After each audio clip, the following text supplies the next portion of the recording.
I told my husband I was boarding a plane for a week-long business trip, but I never left Crestwood Harbor. Instead, I sat in a rental car 3 blocks from my own driveway, watching the house I paid for. At 11 o'clock, I saw Marin, my best friend since kindergarten, unlock my front door with a key I never gave her. I didn't scream when the porch light flickered off. I just started taking notes. The fog rolls into Crestwood Harbor differently in late October. It is not the romantic, wispy mist that tourists come to photograph near the lighthouse.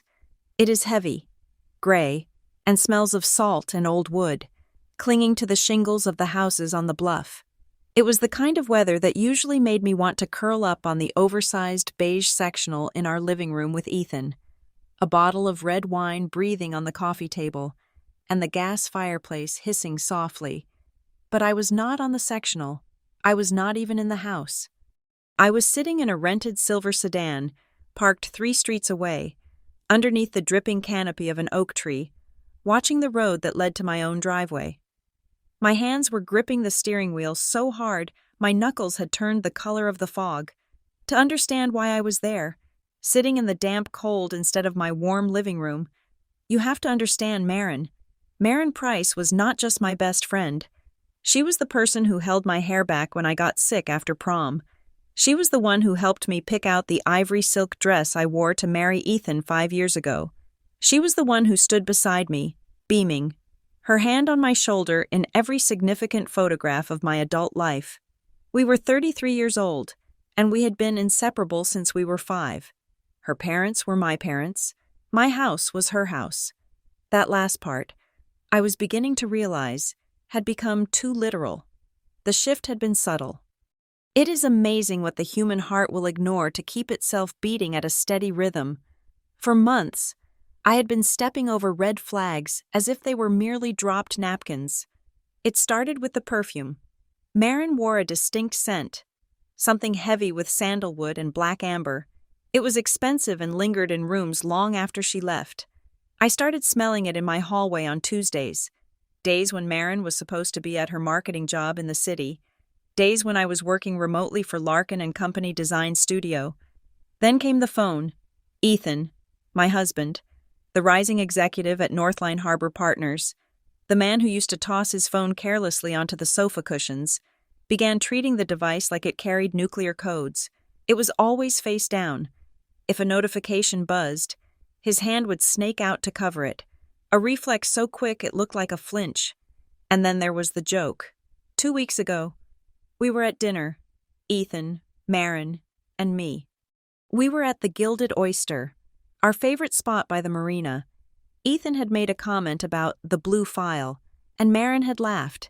It was a sharp, knowing laugh, intimate and immediate. I had smiled, waiting for the explanation, but it never came. They just looked at each other, a microsecond of shared language, before Marin turned to me and complimented my earrings. I felt it then, the cold draft in a room with no open windows.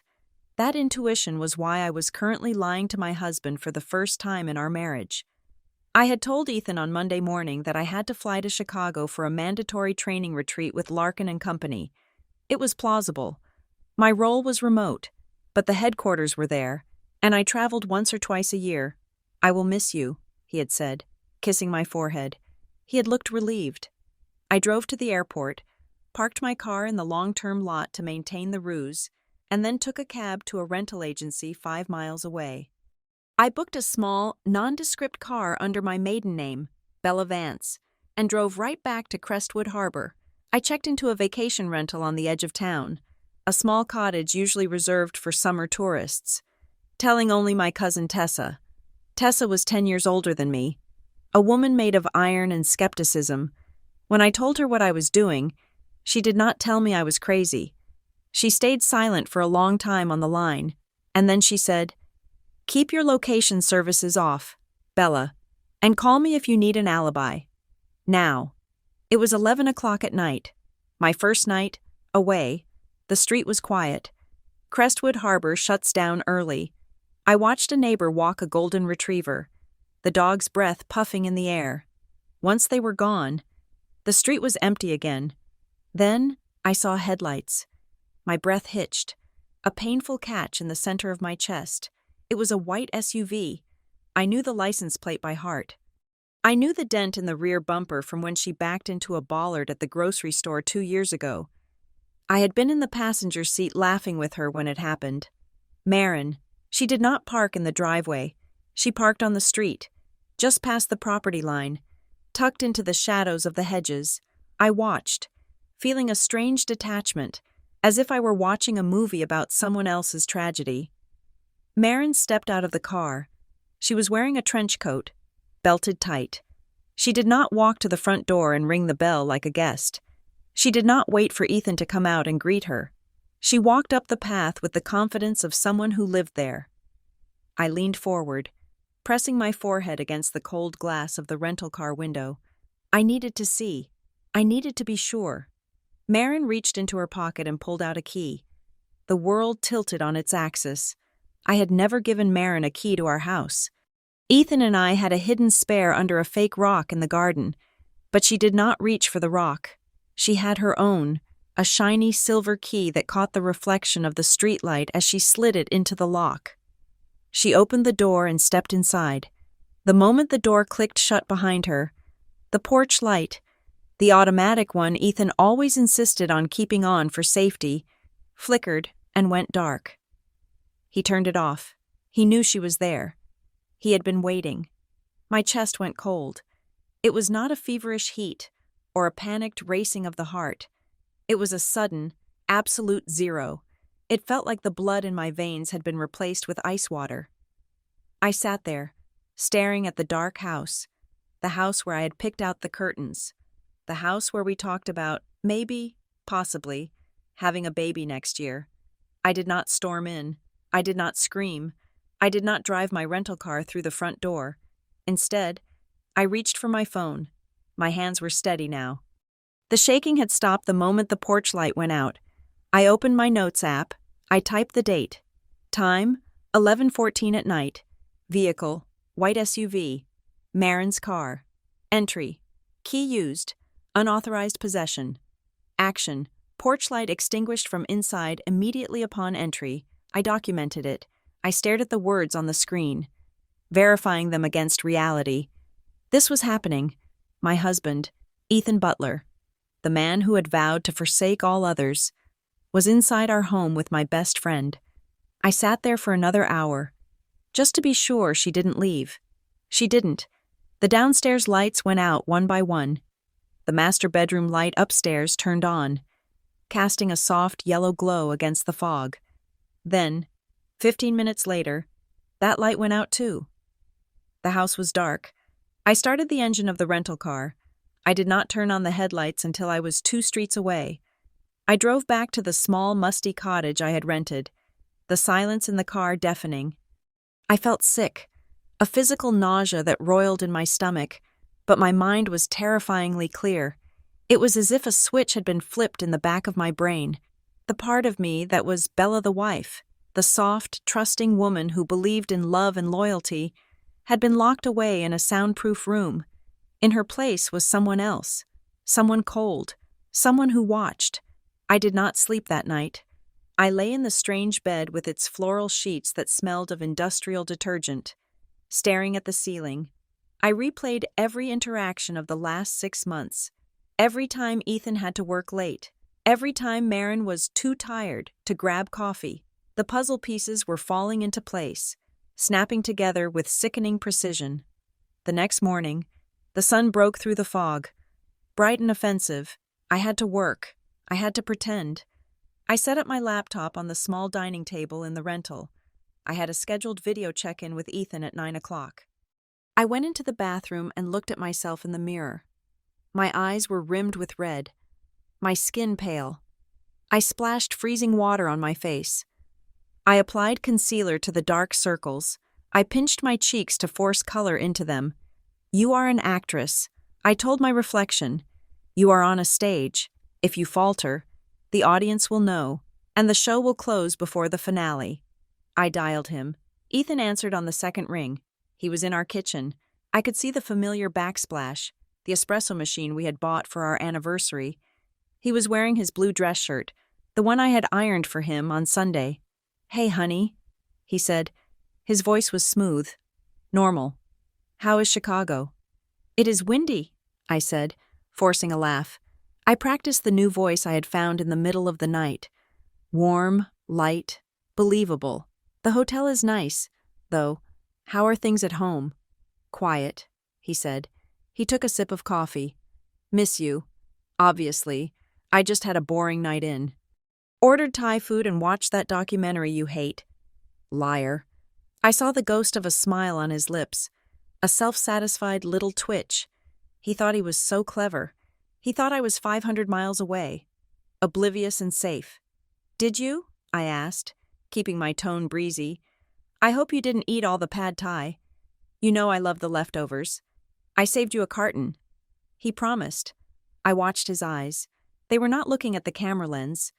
They were darting slightly to the side, checking the time, checking the room. He was performing too. We were two actors in two different plays, reading from different scripts. I decided to test him. I needed to know the depth of his anxiety. "My flight back might be tricky," I said casually. "The weather reports are looking bad for Thursday. I was thinking of trying to switch to an earlier flight, maybe even coming home tonight or tomorrow morning." I watched him freeze. It was subtle, but I saw it. His hand stopped halfway to the mug. His jaw tightened. The muscles in his neck contracted. It wasn't the reaction of a husband eager to see his wife. It was the reaction of a man holding a grenade with the pin pulled. "Oh," he said, his voice jumping an octave higher. "Do you think that is a good idea? I mean, you do not want to get stuck at the airport. You know how much you hate layovers. Maybe you should just stick to the plan. It is safer." He used the word safer. He meant safer for him. I let a silence hang for just a second too long, watching him squirm. "You are right," I said finally, letting him off the hook. "I will probably just stick to the original schedule. I do not want to risk getting stranded." His shoulders dropped. He exhaled, a visible release of tension. "Yeah, that makes sense. Just stay put. We will see you Thursday. He didn't mean we, as in him and the dog. He meant him and Marin. They had a schedule. I had just threatened to disrupt it. I got to run. "Babe, meeting in 5, he said, eager to get off the line now that the threat was neutralized. "Love you. Love you too," I said. I ended the call and stared at the black screen of my laptop. My hands were shaking again. His fear wasn't guilt. He wasn't afraid of hurting me. He was afraid of getting caught. There is a profound difference. Guilt implies a conscience. Fear only implies consequences. I spent the afternoon working, or trying to. I answered emails, approved design proofs, and joined a conference call with my team, nodding and smiling while my mind was back in Crestwood Harbor. Around 2 in the afternoon, my phone pinged. It was a notification from my Informed Delivery app, the service that shows you images of the mail arriving at your house that day. I usually ignored it, but today, every piece of data felt vital. I scrolled past the junk mail, grocery store coupons, a credit card offer. Then I stopped. There was a notification for a FedEx delivery that had been dropped off 10 minutes ago. It wasn't a standard package. It was a flat, rigid document envelope. The photo showed the label clearly. It was addressed to Ethan Butler. The return address was not a retailer. It was not Amazon or a subscription box. Graymark Legal Services. I zoomed in on the image until the pixels blurred. Graymark Legal Services. I knew the name vaguely. They were a firm based in the next town over, known for handling estate planning and corporate structuring. Why was Ethan receiving legal documents at the house? And why hadn't he mentioned it? We shared everything, or so I thought. We had shared bank accounts, shared dreams, shared secrets. If he was hiring a lawyer, it meant one of two things. He was in trouble, or he was planning something. I took a screenshot of the notification and saved it to a hidden folder on my phone. I added it to my list. Sender, Graymark Legal Services. Recipient, Ethan Butler. Content, unknown legal documents. I needed to see that envelope, but if I went to the house now, in broad daylight, I risked running into Marin or a neighbor who would ask why I wasn't in Chicago. I had to wait for the cover of darkness. The waiting was the hardest part. The sun seemed to drag itself across the sky. I paced the small rental cottage. I drank 3 cups of herbal tea that tasted like dust. I checked my bank balance on my phone, looking for anything odd. But the main joint account looked normal. Just the usual grocery charges and the mortgage payment. Whatever was happening, it wasn't showing up there. Not yet. Night fell. The fog was back, thicker than the night before. I put on a dark hoodie and black leggings. I felt ridiculous, like a cat burglar in my own life, but I couldn't risk being seen. I drove back to my spot under the oak tree. The white SUV was there again. Of course it was. I left the rental car and moved on foot this time. I kept to the shadows, walking along the neighbor's hedge line. The grass was wet and soaked through my sneakers. I crept toward the side of my house, toward the kitchen window. We usually kept it cracked open a few inches to let the air circulate, even in autumn. I saw the light spilling out onto the azalea bushes. I heard the clinking of glass. I pressed my back against the siding, my heart hammering against my ribs like a trapped bird. I eased closer to the window. "Worried she's going to notice the transfer," a voice said. It was Marin. Her voice was clear, distinct. She wasn't whispering. She sounded comfortable. "She won't," Ethan's voice replied. It was low, soothing. "Bella doesn't look at the details. You know that. She looks at the big picture. As long as the checking account balance stays steady, she won't dig." The way he said my name, Bella, it wasn't with affection, it was with dismissal. He was analyzing me like a specimen, dissecting my habits to use them against me. "I don't know," Marin said. "She's been acting weird lately. That quietness. You know how she gets when she's overthinking." "She is in Chicago," Ethan said. I heard the sound of wine being poured. "She is busy with the training. By the time she gets back, the paperwork will be filed, and the LLC will be active. We just need to keep her distracted for another month." "And the cottage?" Marin asked. "Marigold Point? It is part of the package." Ethan said. I froze. Marigold Point Cottage. That was my grandmother's house. She had left it to me when she passed 3 years ago. It was my sanctuary. A small, weathered place on the cliffs that I intended to keep forever. It was in my name. Solely my name. "I love that place," Marin sighed. "I can already see what we'll do with the kitchen. Knock down that wall. Open up the view." "We will," Ethan said. "I promise." Then came the sound that broke me. It wasn't a confession of murder. It wasn't a scream. It was laughter. Low, muffled laughter, and then Ethan saying Marin's name. "Come here, Marin." The tone was soft, reverent. It was the voice he used to use for me in the dark, when we were first married, when he would tell me I was the only thing that mattered to him. Hearing that specific frequency of tenderness directed at my best friend felt like a physical blow. It was a knife sliding between my ribs, twisting slowly. I squeezed my eyes shut. Tears leaked out, hot and fast, tracking through the dirt on my cheeks. I wanted to vomit. I wanted to scream until my throat bled. I wanted to pick up a rock and shatter the window, shatter their calm, shatter their plan. But I didn't. Underneath the pain, underneath the visceral shock of hearing them plot to steal my grandmother's legacy, something else was rising. It was rage, but it wasn't the fiery, chaotic rage I would have expected. It wasn't a tantrum. It was cold. It was clean. It was focused. It was the feeling of a surgeon picking up a scalpel. They were not just sleeping together. This wasn't a crime of passion. This was a heist. They were calculating. They were patient. They were using my trust as a weapon to dismantle my life. Brick by brick. Dollar by dollar. Ethan was right about one thing. I did look at the big picture, but he was wrong about the rest. I noticed details. I noticed everything. And now that I knew where to look, I would see it all. I backed away from the window.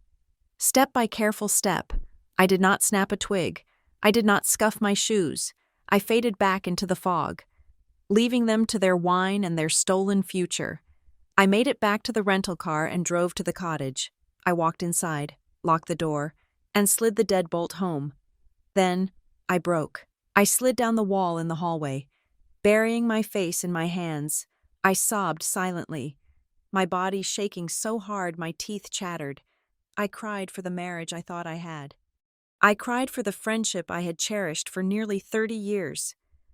I cried for the girl I had been yesterday, the girl who believed her husband was eating Thai food and missing her. That girl was dead. They had killed her. I cried until there was nothing left in me but a hollow ache. Then, I stood up. I walked to the bathroom and turned on the harsh overhead light.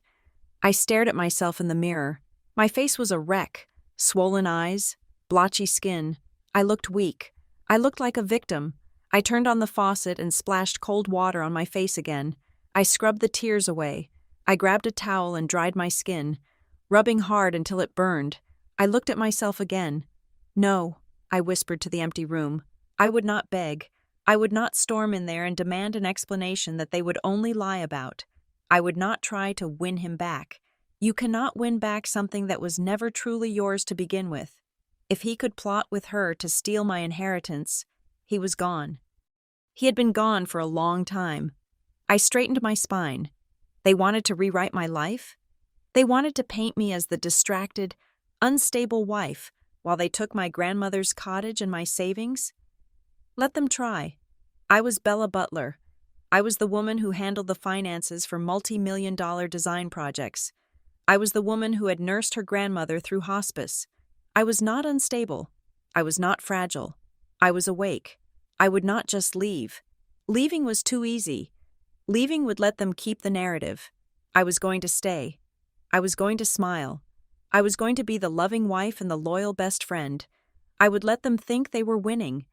I would let them think they were the smartest people in the room, and while they were busy laughing and planning their renovations, I would be documenting every breath they took. I would find out exactly what was in that gray mark envelope. I would find out where the money was going. I would find the paper trail. I would win myself back, and I would take everything they tried to steal.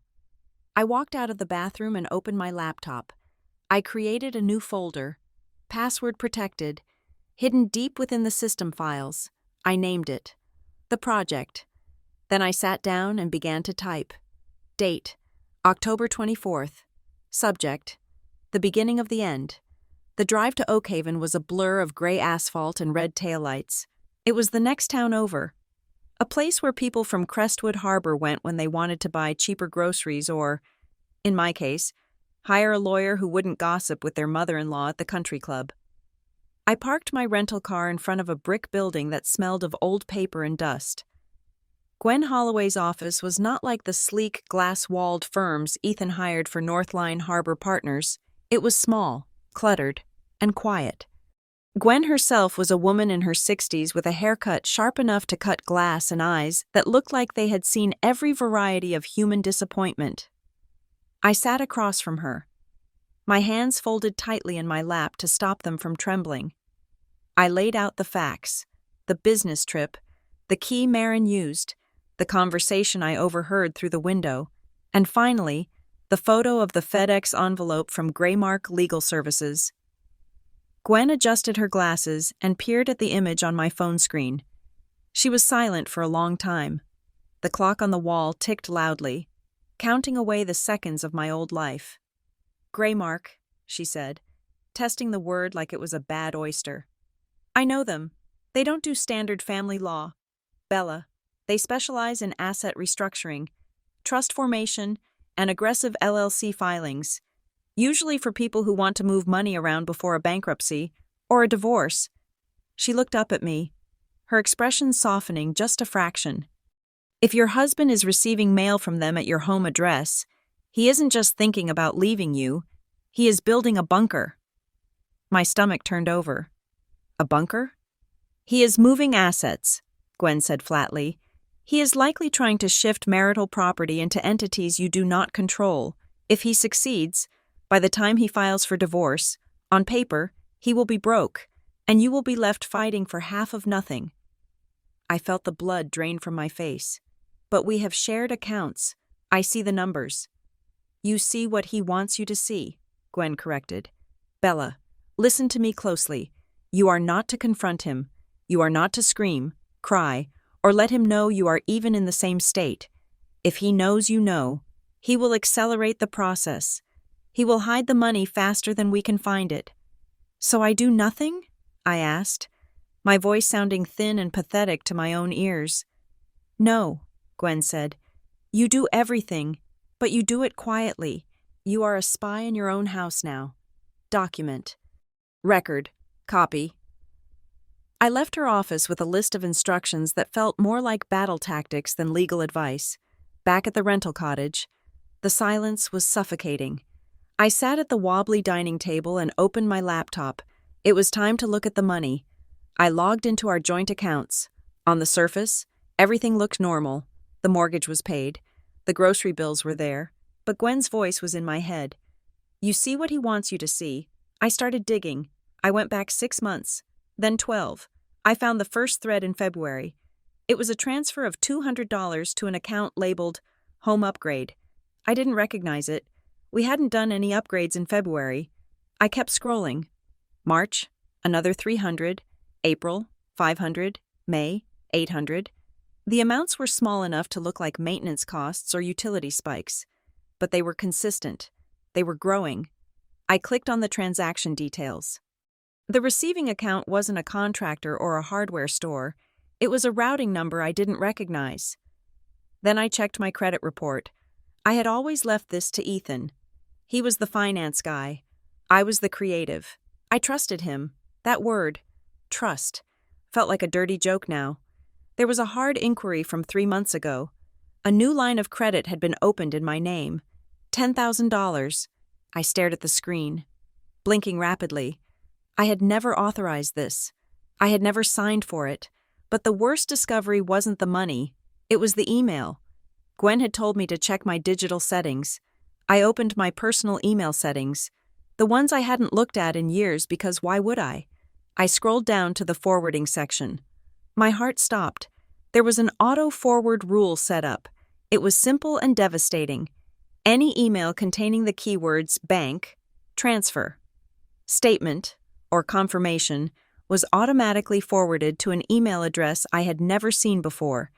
EPJ, consulting, secure Gmail, com, and then the rule marked the original email as read and archived it.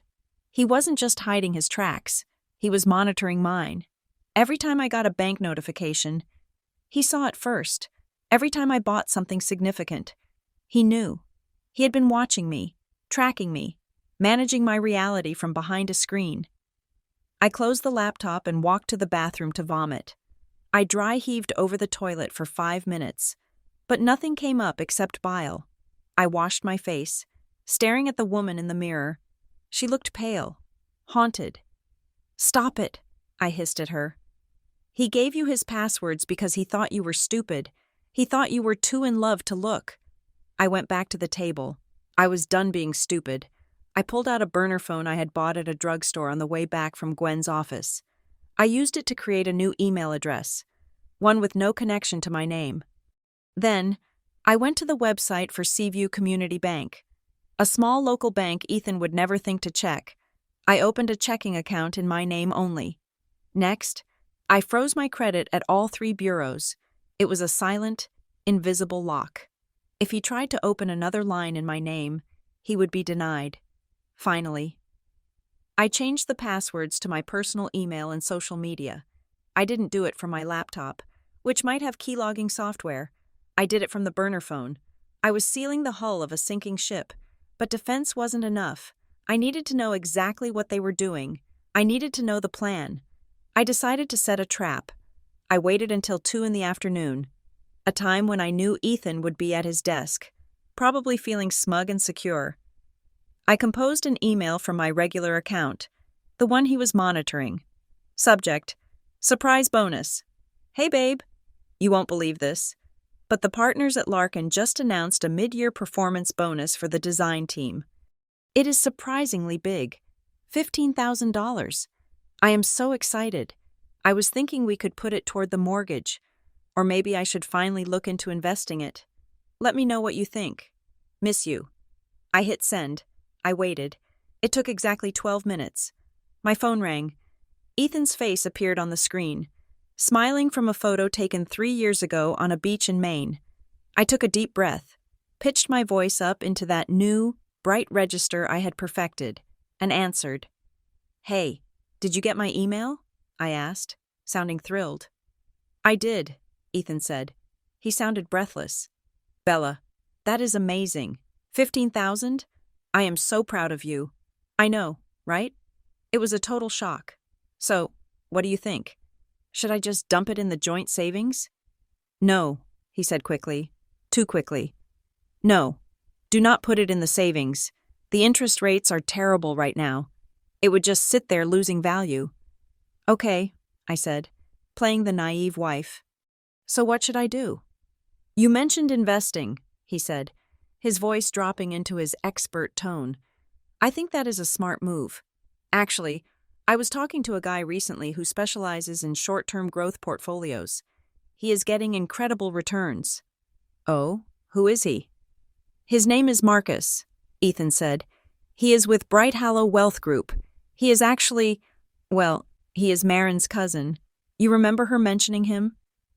I gripped the phone so hard the plastic creaked. Marin's cousin. Bright Hollow Wealth Group. "I think I remember," I lied. "Is he good?" "The best," Ethan said. "I can set up a call for you? We can get that money working for us immediately. Maybe even move some of your grandmother's inheritance over there too. Consolidate everything under one roof?" There it was. The hook. "That sounds like a lot of paperwork," I said, injecting a note of hesitation. "I am so tired from the training." "I will handle the paperwork," Ethan promised. "I will handle everything. You just have to sign. Trust me. Bella, this is for our future." "Okay," I said softly. "Set it up." "Great. I will call him now. Love you. Babe. Love you." I hung up and threw the phone onto the couch. It wasn't just an affair, it was a coordinated financial extraction. They were funneling money, my money, into accounts managed by Marin's family, Bright Hollow Wealth Group. I wrote the name down in my notebook, underlining it twice. The betrayal shifted in that moment. Before, it had felt wet and messy, a crime of lust and emotion. Now, it felt mechanical, predatory. They weren't just sleeping together, they were business partners in the business of ruining me. It hurt differently. It hurt less like a bruise and more like a burn. It seared the last of my empathy away, as if summoned by my thoughts. My phone pinged. A text from Marin. "Marin, miss you. B.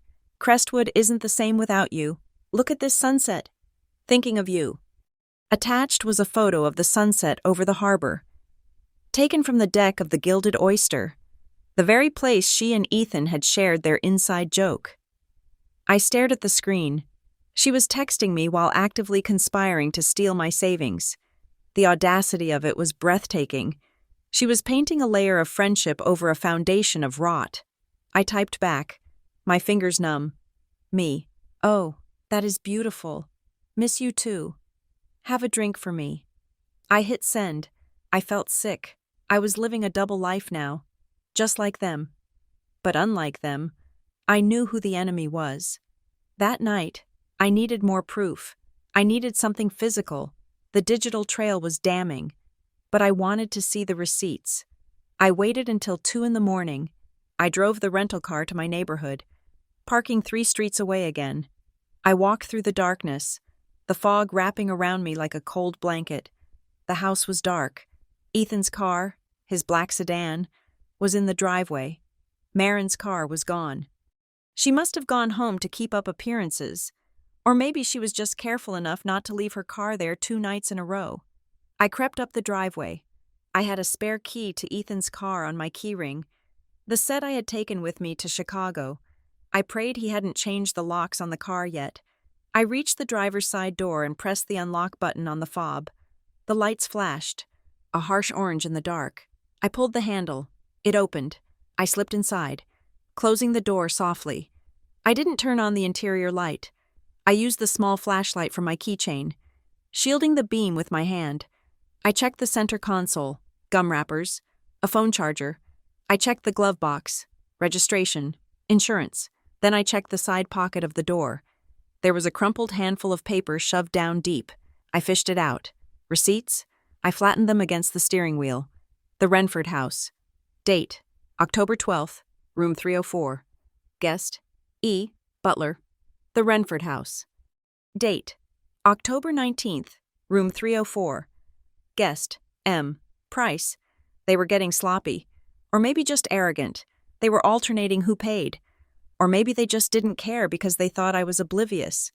The Renford House was a boutique hotel 20 miles north, expensive and discreet. I took photos of the receipts. My hands steady now.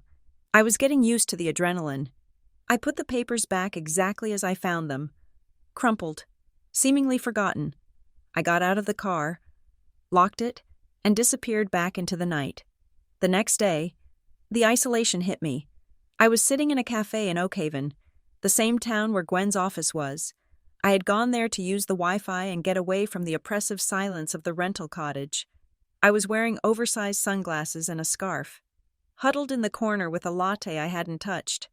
I looked around at the other customers, a mother laughing with her toddler, a couple sharing a muffin, a group of teenagers glued to their phones. Everyone seemed so normal. Everyone seemed to exist in a world where the floor wasn't falling out from under them. I felt a sudden, crushing wave of loneliness. I had no one. I couldn't tell my parents. They were gone. I couldn't tell Marin. She was the knife. I couldn't tell Ethan. He was the hand holding it. Tessa knew I was away, but she didn't know the ugly details. Bella? The voice startled me. I jumped, knocking my spoon onto the floor with a loud clang. I looked up. Standing there, holding a black coffee and a folder, was Caleb Shaw. I hadn't seen Caleb in 3 years. We had gone to college together, been part of the same study group for art history. He had been the quiet one, the guy who always walked me to my car when the library closed late. He had filled out since then. He wore a gray wool coat, and his hair was shorter, sharper. "Caleb," I stammered, reaching down to grab the spoon. He beat me to it. "I didn't know you were in town," he said, handing me the spoon. His eyes were dark and intelligent. They scanned my face, taking in the sunglasses, the tension in my jaw, the way I was clutching my coffee cup. "I thought you were living in Crestwood." "I am," I said. I am here for errands." He didn't smile. He just looked at me. Caleb had always had this unnerving ability to read the room's silence. He was a corporate compliance investigator now. I remembered seeing the update on LinkedIn years ago. His job was to find the rot in companies, to see lies. "Do you mind if I sit?" he asked. "Just for a minute." "No, please," I said. I was desperate for a friendly face. He sat down opposite me. He didn't ask about the weather. He didn't ask how I was doing in that generic, dismissive way people do. "You look like you are holding up a ceiling that is about to collapse," he said quietly. The accuracy of it took my breath away. Tears pricked my eyes behind the sunglasses. I looked down at the table. "It is a rough week," I managed to say. "Legal or personal?" he asked. It wasn't prying. It was professional curiosity mixed with something warmer. "Both," I whispered. He nodded, as if this made perfect sense. He took a sip of his coffee, giving me a moment to compose myself. "I see a lot of people on their worst days," Caleb said, his voice low and steady. "And usually, they are trying to fix everything by themselves because they are ashamed or because they are scared." He leaned forward slightly, his elbows on the table. The distance between us closed, creating a small, private bubble in the noisy cafe. "I do not know what is happening, Bella, and you do not have to tell me. But I know you. You are the person who color-coded her study notes. You are the person who stayed up all night helping Sarah finish her thesis when her laptop crashed. You are strong, but you do not have to carry this alone. You don't have to carry this alone." The words hit me in the chest. I let out a breath I didn't know I was holding. It was a shuddering exhale that made my shoulders drop. "I feel like I'm going crazy," I confessed, my voice barely audible. "I feel like I'm watching a movie of my life, and everyone else has a script except me." Then stop acting, Caleb said. Step off the stage. Watch them instead. Figures out they're blocking. He reached into his pocket and pulled out a card. It was simple. White cardstock. Caleb Shaw. Forensic Accountability Compliance. If you need someone to look at the numbers, he said, sliding the card across the table. Or if you just need someone to sit in a car and watch a door so you can sleep for 3 hours, call me. I looked at his hand. It was broad. Capable. There was no wedding ring. Why would you do that? I asked. We haven't spoken in years. Because I remember the thesis, he said simply. And because I hate bullies. Whatever is happening to you, someone is bullying you. I can see it in your eyes. He stood up then, buttoning his coat. I have to get to a meeting, but I am serious. Bella, call me. He walked away. I watched him go. The air around me felt different. The cafe wasn't just noise anymore. I felt anchored. For the first time in 3 days, the cold knot in my stomach loosened. I looked at the card. Caleb Shaw. I wasn't alone. I had Gwen. And now, maybe, I had Caleb. I drove back to the rental cottage, but I didn't feel the same crushing dread. I felt something else, a simmering heat. Ethan had Marin. He had his advisor at Bright Hallow. He had his plan. But he didn't have this. He didn't have the clarity of a woman who had just realized she was worth more than being a victim. I walked into the cottage and went straight to the mirror. I took off the sunglasses. I looked at my eyes. They were still red, but the fear was receding. I thought about Caleb's hand sliding the card across the table.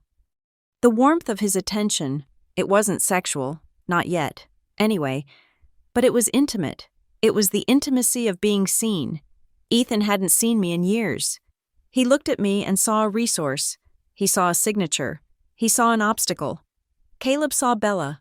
I felt a sudden, sharp hunger, not for food, for life, for justice, for the feeling of winning. I picked up my phone and opened the secret folder, the project. I added a new entry. Date, October 26th. New asset, Caleb Shaw. Strategy, stop reacting, start hunting. I closed the laptop. Tomorrow. I was going home. Tomorrow. The real performance would begin. But this time, I knew my lines, and I was going to rewrite the ending. I pulled into the driveway of our colonial-style home at 3 p.m. on a Wednesday. The sky was a bruised purple, threatening a storm that seemed to hang perpetually over the coast this week. I had returned the rental car, retrieved my SUV from the airport's long-term parking lot, and driven the last 40 miles on autopilot. My hands were steady on the wheel, but my heart was a cold, heavy stone in my chest. This was the performance of a lifetime. I checked my reflection in the rearview mirror one last time. I had let my hair fall loose and messy.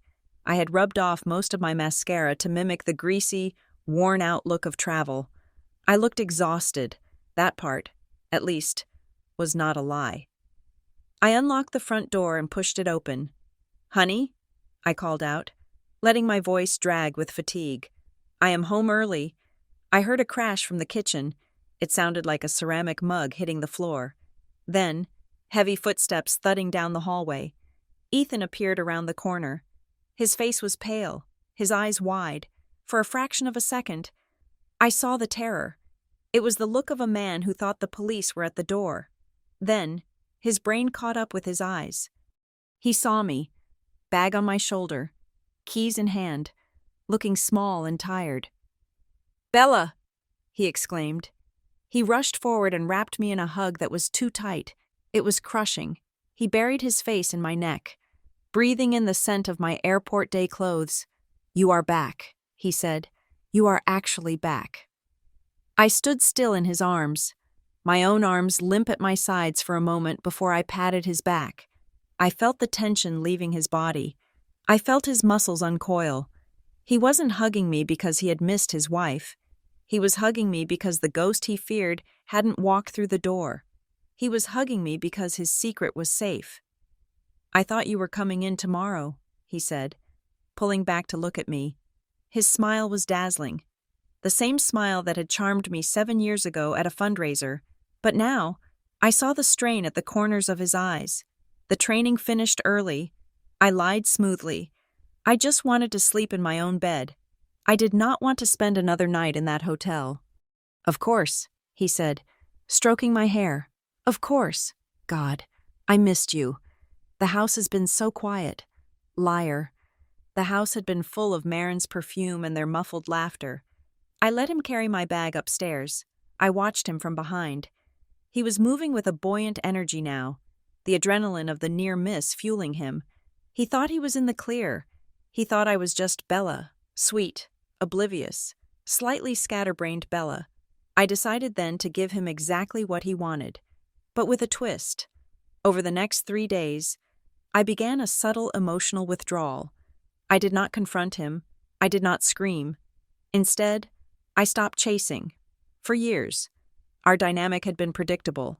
I was the emotional anchor, the one who asked about his day, the one who planned the dates, the one who reached across the console in the car to hold his hand. I was the pursuer of connection. I simply stopped.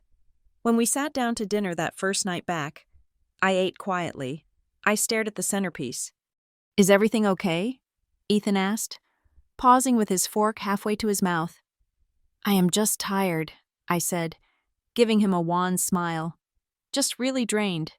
I did not ask him about Northline Harbor Partners. I did not ask him about the news. I treated him like a polite roommate. The effect was immediate and fascinating. Ethan, sensing the vacuum where my adoration used to be, began to panic. He didn't know why I was distant. He assumed it was work stress or general fatigue. But it unsettled him. He needed my validation to feel secure in his deception. He started performing. On Friday, he brought home a massive bouquet of hydrangeas. "My favorite. For you," he said, placing them on the island. "Just because, thank you," I said. I did not gasp. I did not rush to kiss him. I just touched a petal and turned back to chopping vegetables. "They are lovely." He lingered, waiting for more. When he didn't get it, he came up behind me and wrapped his arms around my waist, kissing my neck. "You have been so distant since you got back," he murmured. "I feel like I'm losing you to Larkin and company." I stiffened, just slightly, enough for him to feel it. "I'm just working through some things in my head." "Ethan," I said, "I am fine." I accepted his tenderness just enough to keep him careless. I let him hold my hand during a movie, but I didn't squeeze back. I let him make me coffee, but I didn't praise him for it. I became a mirror that refused to reflect his ego. But while I was playing this game of shadows inside my marriage, the world outside was revealing just how deep the rot went. On Saturday morning, I ran into Susan Miller at the organic grocery store in town. Susan was a mutual friend, the kind of woman who meant well but carried gossip like a pollen that stuck to everyone she touched. "Bella!" she cried, maneuvering her cart to block the aisle. "Oh, honey, it is so good to see you out." I smiled, tightening my grip on my basket. "Hi, Susan? Why wouldn't I be out?" She blinked, her expression shifting to one of exaggerated pity. "Well, Marin said you were having a really hard time," she said, lowering her voice. "She told the girls at brunch that you were just overwhelmed, that you were forgetting things and getting a little emotional." My blood ran cold. Marin wasn't just stealing my husband and my money, she was stealing my credibility. She was planting seeds of instability so that when the blow-up finally happened, everyone would nod and say, "Poor Bella. She just lost her grip." "What exactly did she say?" I asked, keeping my voice light, as if I were amused. "Oh, just that you were under a lot of pressure with the remote work," Susan said, backtracking slightly. "That you were paranoid about things. Marin was so worried about you. Bella, she said she has been practically living at your place trying to help keep things running. Practically living at my place." The audacity was breathless. "She is such a good friend," Susan added. "You are lucky to have her." "I am," I said. My voice sounded like crushed glass. "I am very lucky. I left the store without buying anything. I sat in my car and breathed through the rage. It was a calculated campaign. If I accused Ethan of an affair later, and they had already established that I was paranoid and unstable, who would the town believe? The rising executive and the concerned best friend? Or the wife who had been forgetting things? I needed to move faster. I drove straight to the library in the next town over, where I had arranged a secure Dropbox system with Gwen Holloway. I couldn't risk going to her office too often. I found the envelope Gwen had left for me. I took it to a private study Carol in the back corner and opened it. Inside was a copy of a filing with the Massachusetts Secretary of the Commonwealth. Entity name: Butler Marigold Holdings, LLC. Filing date: October 15th. Manager: Ethan James Butler. My eyes scanned down the page to the signature line: Bella Vance Butler. I stared at the signature. It was a good forgery. It had the loop in the B that I used, the sharp cross of the T. But the pressure was wrong. The slant was slightly too aggressive. I had never signed this. Attached to the filing was a property transfer deed. It attempted to move the title of Marigold Point Cottage, my grandmother's cottage, the one thing that was purely mine, into this new LLC. The implications hit me like a physical blow. This wasn't just about the affair. If they had just wanted to be together, they could have filed for divorce. Ethan could have left, but they didn't want to leave. They wanted to strip the copper from the walls before they burned the house down. Butler Marigold Holdings. The name itself was an insult. He was attaching his name to my heritage. I realized then that the affair was almost secondary. It was the cover story. The real story was greed. Ethan was a man who felt entitled to everything he touched. He didn't just want to leave me. He wanted to consume me. He wanted to walk away with the assets I had brought into the marriage, leaving me with nothing but a reputation for hysteria. I took a photo of the documents and sent them to Caleb via an encrypted messaging app he had installed on my burner phone. Me. It is forged. He is trying to steal the cottage. Caleb. I see it. I can get a handwriting expert to verify this, but we need the original if possible, or at least a high-res scan. Do not confront him yet. If he knows you know about the LLC, he will bury the assets deeper. Me. I feel like burning the house down. Caleb. Don't. We will burn him down legally. It hurts more. I met Caleb 2 days later. We didn't meet at a cafe this time. It was too risky. I drove to a scenic overlook near the cliffs, a place tourists avoided in the off-season. Caleb's gray sedan was already there, facing the ocean. I got into his passenger seat. The car was warm and smelled of coffee and cedar. You look angry, Caleb said. He didn't say hello. He just looked at me with those dark, perceptive eyes. I am past angry, I said. I am amazed. I am amazed at how much work they are putting into this. Caleb handed me a folder. I did some digging on the LLC. It is connected to a bank account at a branch in Boston. The initial deposit was $50,000. $50,000? I choked out. Where did he get $50,000? He took a loan against your joint life insurance policy, Caleb said gently, the one you have been paying into for 5 years. I closed my eyes and leaned my head back against the headrest. The cruelty of it was precise. He was using our safety net to build his escape hatch. We can trace it, Caleb said. I have a friend in forensic accounting. We can prove the funds were misappropriated. But Bella, the signature is the key. If we can prove forgery, the whole LLC collapses, and he faces criminal charges, not just civil. Prison? I asked. Possibly. Fraud? Identity theft? I looked at Caleb. He was watching me with an intensity that made the air in the car feel charged. He wasn't looking at me like a victim. He was looking at me like a partner. How are you holding up? He asked. Really? I am tired of lying, I whispered. I lie when I wake up. I lie when I make coffee. I lie when I say goodnight. It is exhausting. Caleb reached out and placed his hand over mine on the center console. His skin was warm. His thumb brushed my knuckles in a slow, deliberate rhythm. You are building a case, he said. Every lie you tell now is a brick in the wall that is going to fall on them. Keep going. I looked down at our hands. It had been so long since a man touched me without wanting something from me. Ethan's touch was always transactional. He touched me to initiate sex, or to perform affection in public. Caleb's touch was anchoring. "Thank you," I said. "For this? For being on my team?" "I am always on your team," Caleb said. His voice dropped a little lower. "I should have been on your team 10 years ago." The confession hung in the air between us.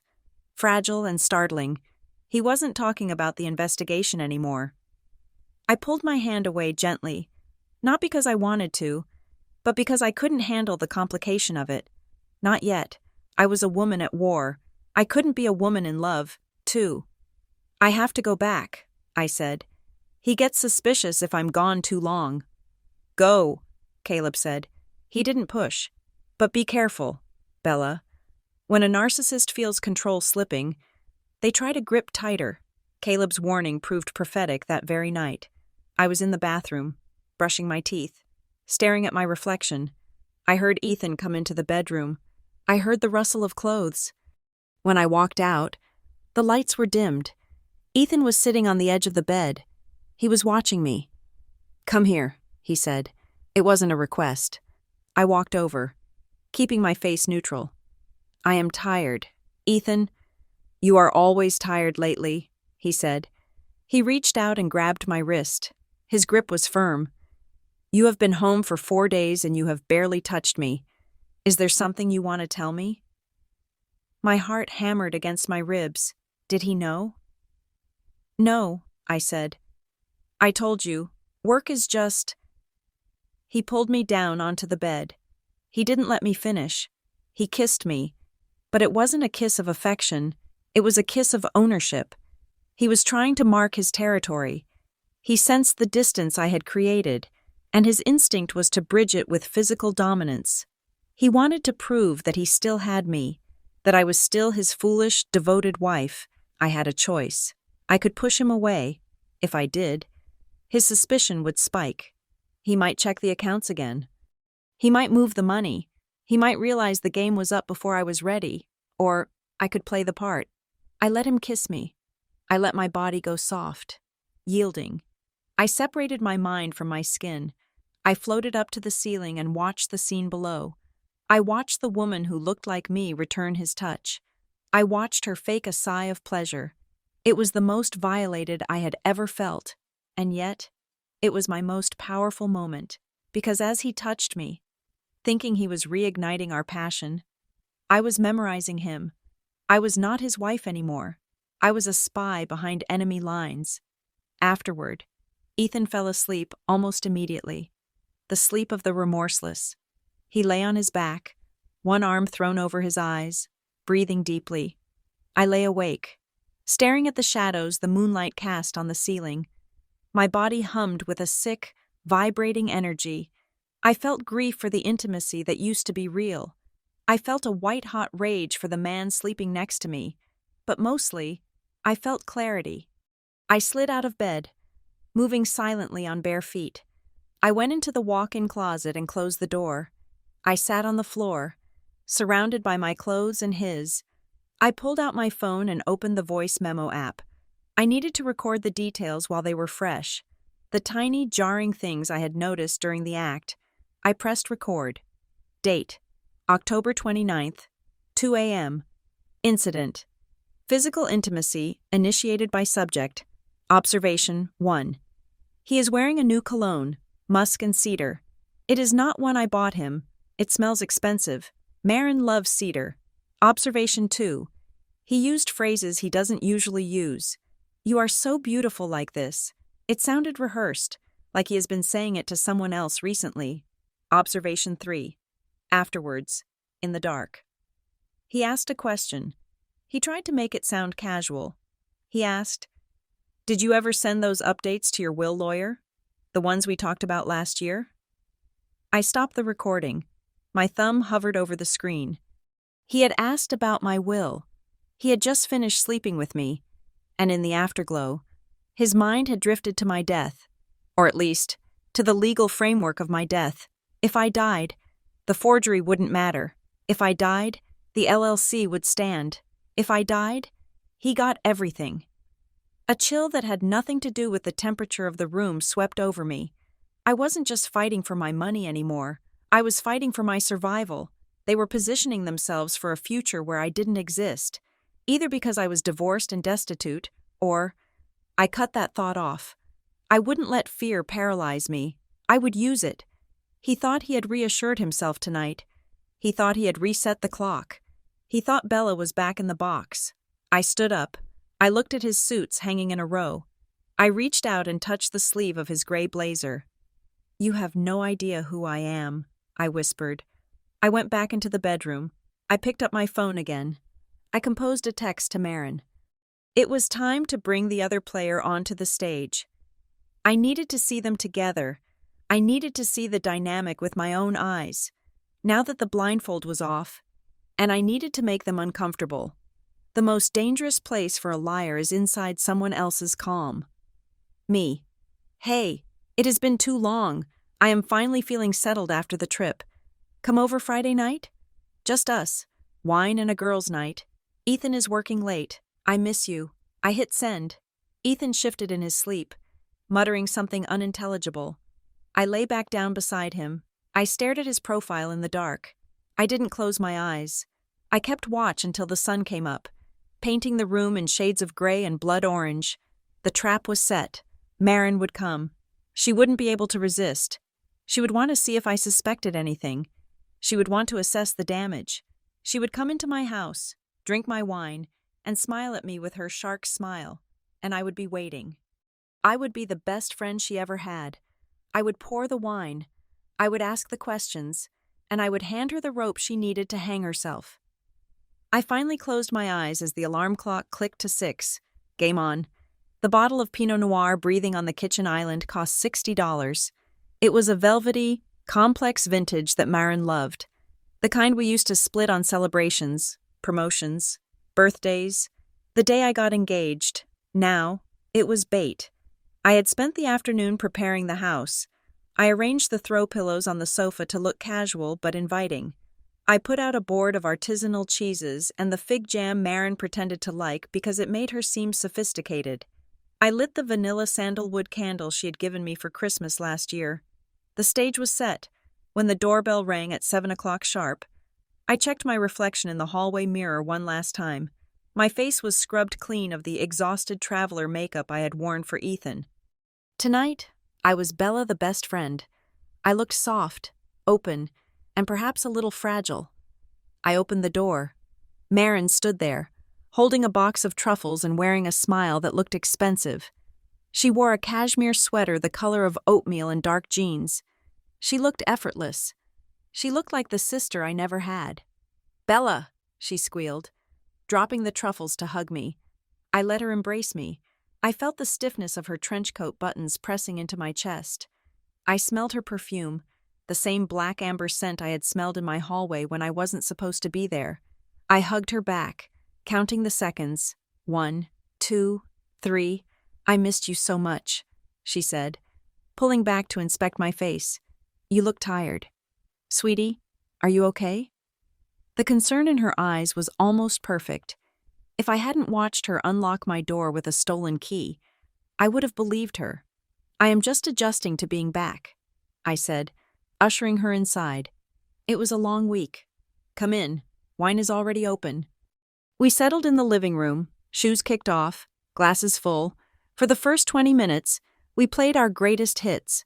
We talked about her job at the marketing firm, my latest project at Larkin, and the terrible haircut our high school math teacher had gotten, which we saw on Facebook. It was easy. The rhythm of our friendship was a deep groove worn into the floor of my life.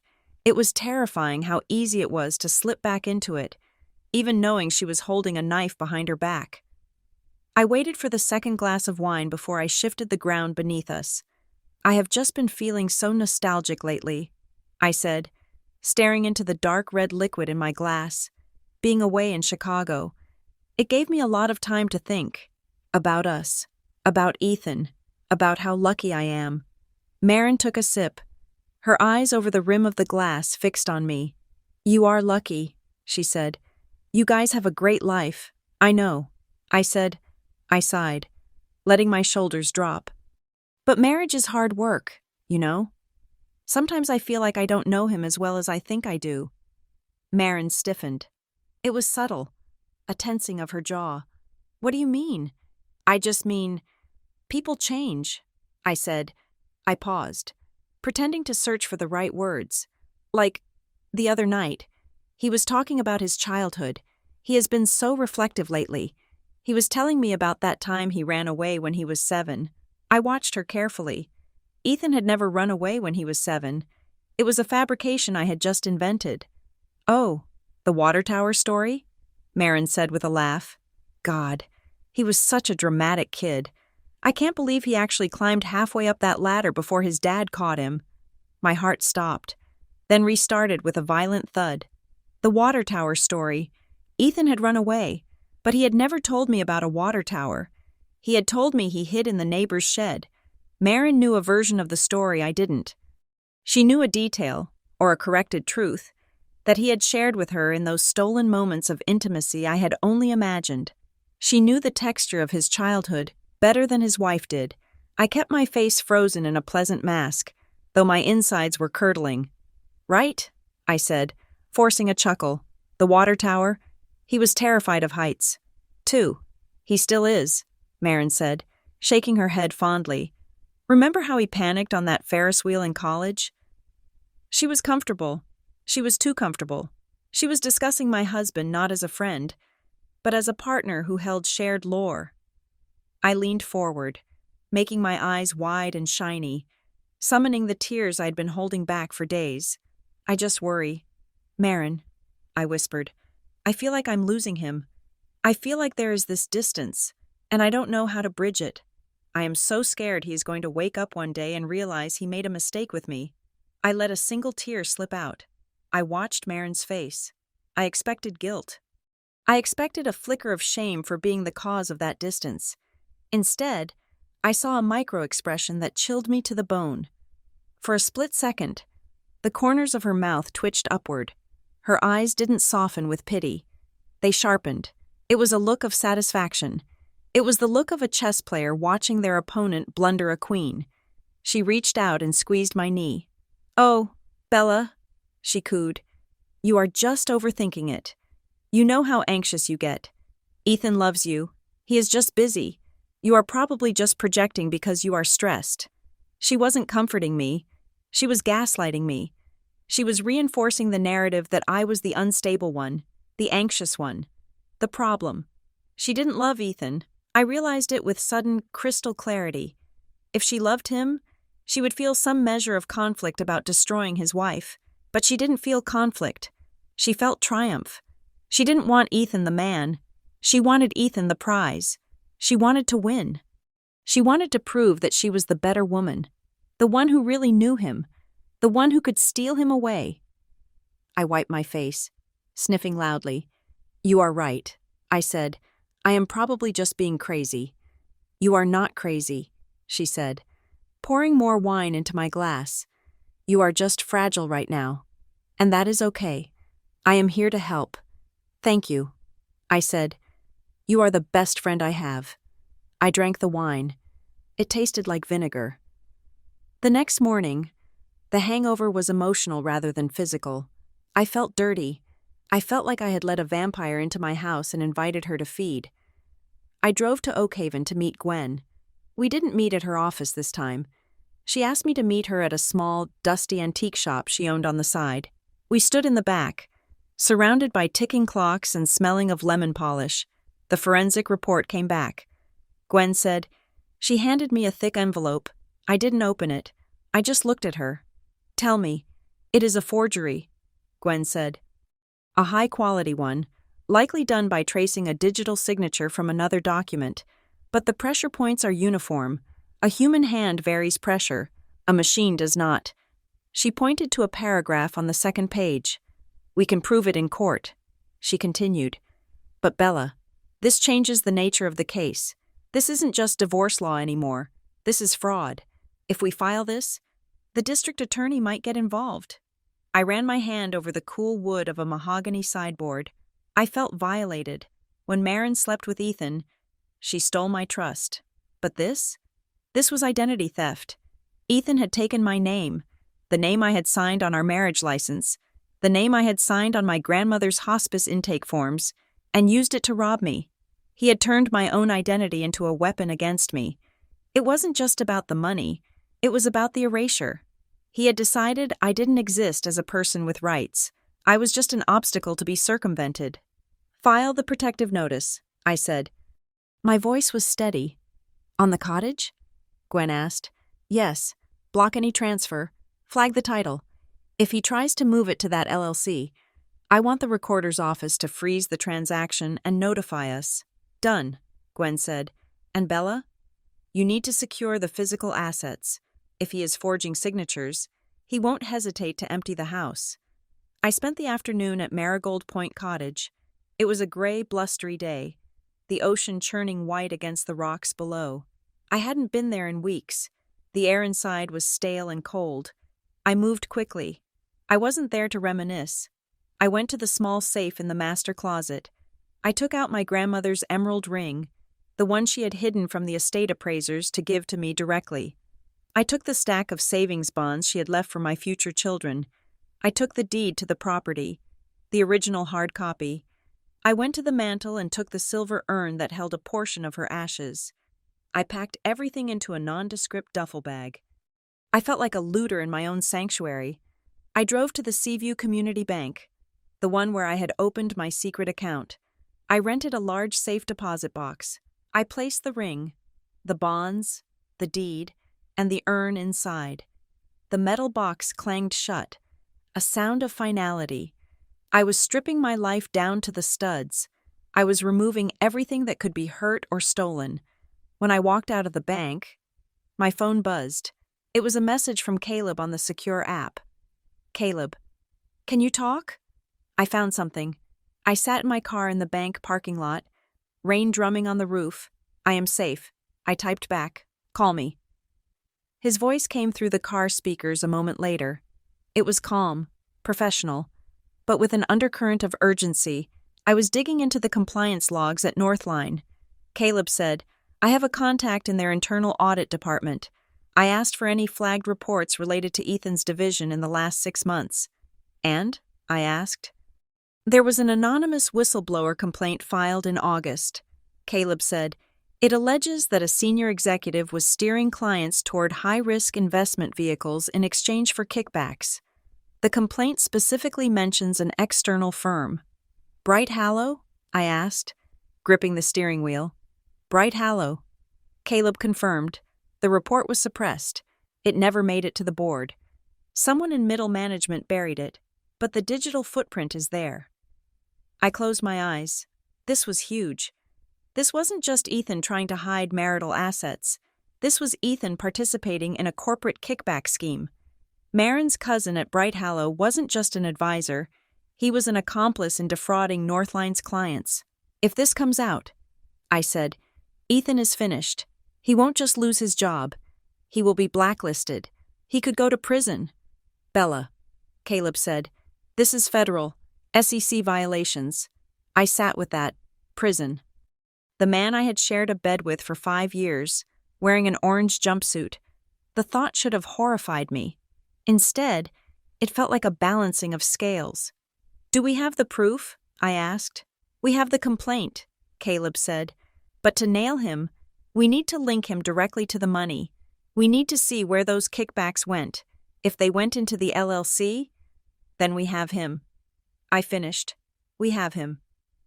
Caleb agreed. I hung up. I stared at the rain sliding down the windshield. The puzzle was almost complete. I had the motive, greed. I had the method, forgery and fraud. And now, I had the weapon, federal crimes. But I wasn't ready to pull the trigger yet. I wanted them to feel safe one last time. I went home and waited for Ethan. When he walked in, shaking his umbrella, I was sitting on the couch with a notebook. "Ethan," I said softly. He looked up, wary. "Hey, what is that?" "I think we need help," I said. I looked at him with wide, pleading eyes. "I booked an appointment with a marriage counselor. Dr. Eris. She has an opening tomorrow evening." Ethan froze. He hated therapy. He called it Emotional rent-a-cop. I want a reset. I said, I want us to be like we used to be. Please? I watched the calculations happen behind his eyes. He didn't want to go, but he knew that refusing would look suspicious. He knew that if he wanted to keep me docile while he finished draining my accounts, he had to play the part of the committed husband. Okay, he said, letting out a long sigh. If it means that much to you. Bella, we will go. The session the next evening was a masterclass in fiction. We sat on a beige love seat in Dr. Aris's office. The room smelled of lavender and stale tissues. Ethan held my hand. His palm was sweaty. Dr. Aris, a woman with kind eyes and a notebook, looked at us. So, why are you here? I looked at Ethan. I want him to tell me the truth. I said, about how he feels. Ethan turned to me. He squeezed my hand. Bella, he said, his voice dropping into a register of profound sincerity. I love you. I know I have been distracted with work. I know I haven't been the husband you deserve lately, but I am here. I am committed to us. There is no one else I want to be with. He looked me right in the eye. He didn't blink. He delivered the lie with such conviction that I almost applauded. He wasn't just lying to me. He was lying to a medical professional. He was lying to the universe. I watched him perform remorse. I watched him conjure up moisture in his eyes. I watched him nod humbly when the doctor spoke about active listening. And in that moment, the last tiny, lingering thread of attachment I had to him snapped. It made no sound. It just dissolved. I realized I was sitting next to a stranger, a dangerous, hollow stranger. I squeezed his hand back. Thank you, I whispered. That is all I needed to hear. I walked out of that office lighter than I had been in months. I was finally done. The next day, I went shopping. I didn't go to the sensible department store where I bought my work blazers. I went to a boutique in the city, one with a security guard at the door and no price tags on the clothes. I needed armor for the literacy gala. I found it on the third rack. It was a dress of deep, midnight blue silk. It had a neckline that plunged dangerously low and a back that was completely open. It was not a dress for Bella the nice wife. It was a dress for a woman who throws drinks in faces. I put it on in the dressing room. The silk skimmed my body like water. I looked at myself. My collarbones looked sharp. My eyes looked dangerous. I turned to the side. The dress hugged my hips and pooled at my feet. I had spent my entire marriage toning myself down for Ethan, wearing sensible heels so I wouldn't be taller than him, wearing muted colors so I wouldn't outshine him at corporate events. I looked at the price tag. $3,000. I pulled out the credit card Ethan thought he monitored, the one he thought I was afraid to use. I handed it to the sales clerk. Wrap it up, I said. When I walked out of the store with the heavy bag, I felt a spark in my chest. It was hunger. I was hungry for the gala. I was hungry for the look on Marin's face when I walked in. I was hungry to burn their world down. I met Caleb later that afternoon at his office. It was a sterile, glass-walled space in a high-rise. We needed to finalize the strategy for the gala. He had the timeline mapped out on a whiteboard. 7 p.m., arrival, he said, pointing with a marker. 8 p.m., the speeches. That is when Ethan gets his award, and that is when he will be most vulnerable. I said, his guard will be down. He will be high on adulation. Exactly, Caleb said. He handed me a folder. This is the recording device. It is small. Looks like a decorative brooch. You can pin it to your clutch. It has a range of 10 feet. I took the folder. Our fingers brushed. It wasn't a casual touch. It was skin on skin. A sudden friction that sent a jolt of electricity up my arm. We both froze. I looked up at him. Caleb was looking at me, his eyes dark and dilated. The air in the room suddenly felt very thin. The professional distance we had maintained, the careful barrier of client and investigator, evaporated. I saw the man beneath the suit. I saw the way his chest rose and fell. I saw the way his gaze dropped to my mouth and then snapped back up to my eyes. He didn't pull away. Neither did I. For a terrifying, beautiful moment. I wanted to lean across the desk. I wanted to grab his tie and pull him toward me. I wanted to erase the memory of Ethan's touch with something real, something grounded, something that burned. Desire, I realized, was not just a softness, it was a weapon. It was fuel. It proved I was still alive. Caleb cleared his throat and stepped back. Breaking the circuit. Sorry, he murmured. Don't be, I said. My voice was husky. He looked at me, and a slow, crooked smile spread across his face. You are dangerous. Bella Butler, he said. I am learning. I replied. I walked out of his office with the recording device in my purse and my heart hammering a war drum against my ribs. I drove home as the sun set, turning the sky into a bruise of purple and black. I had the evidence. I had the plan. I had the dress.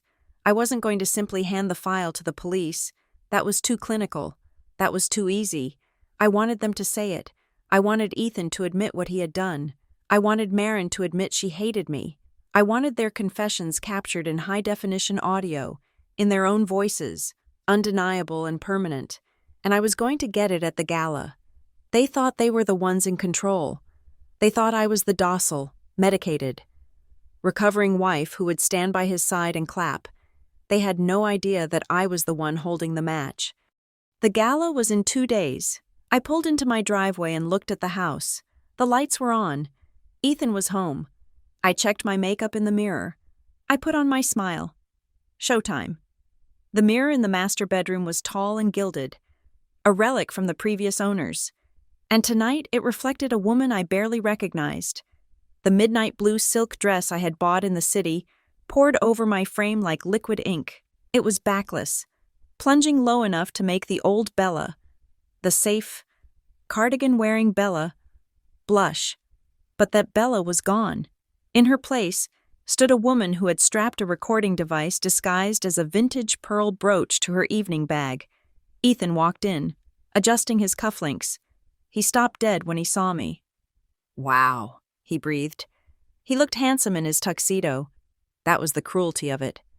Evil does not always look like a monster. Sometimes it looks like the man you promised to love forever. Standing in the soft light of your shared bedroom, looking at you with desire that feels terrifyingly real. You look incredible, he said, moving to stand behind me. He placed his hands on my bare shoulders. His palms were warm. I have not seen that dress before. I bought it for tonight, I said, watching our reflection. I wanted to look the part, the wife of the honoree. You look like a queen, he whispered, kissing the curve of my neck. I didn't flinch. I let him kiss the skin he was trying to sell off to the highest bidder. I leaned back slightly, playing the role of the reconciled wife, the woman who had surrendered to his narrative. I am proud of you, Ethan, I lied. Tonight is a big night. It is, he said, straightening his tie. It is going to be perfect. We drove to the Crestwood Harbor Children's Literacy Gala in silence, his hand resting possessively on my knee. The event was being held at the Harbor Club, a sprawling venue on the water where the town's elite gathered to pat themselves on the back for their philanthropy. As we pulled up to the valet, I saw the lights reflecting off the black water of the harbor. It looked like an oil slick. Ready? Ethan asked, flashing his camera-ready smile. Ready, I said. We walked in, and the air was thick with expensive perfume and the low hum of gossip. I scanned the room. I saw the mayor. I saw the board of directors for Northline Harbor Partners. And then, I saw her. Maren was near the entrance, holding a clipboard, looking busy and important. She was wearing a red dress that was tight enough to be a statement. She was laughing at something the club president was saying, her head thrown back, her neck exposed. She spotted us. Her eyes flicked to Ethan, then to me. Her smile faltered for a fraction of a second when she saw the blue dress, when she saw that I wasn't the frumpy, tired wife she had described to everyone, but she recovered quickly. You made it, she cried. Gliding over, she kissed Ethan on the cheek, lingering just a beat too long, then turned to me. Bella, you look striking. That color is very bold for you. I felt like a change, I said smoothly. You look busy. Maren, Running the show as always. Someone has to, she said with a martyr's sigh that didn't reach her eyes. Ethan, they need you near the stage for the sound check. Bella, there's a table for spouses near the bar if you want to sit down. She was dismissing me. She wanted to herd me into the corner while she paraded my husband around. Actually, I said, looping my arm through Ethan's, I need to steal him for 5 minutes first. My nerves are a little frayed. I just need a moment with my husband before the madness starts. I looked up at Ethan, making my eyes wide and vulnerable. Please? Ethan's chest puffed out.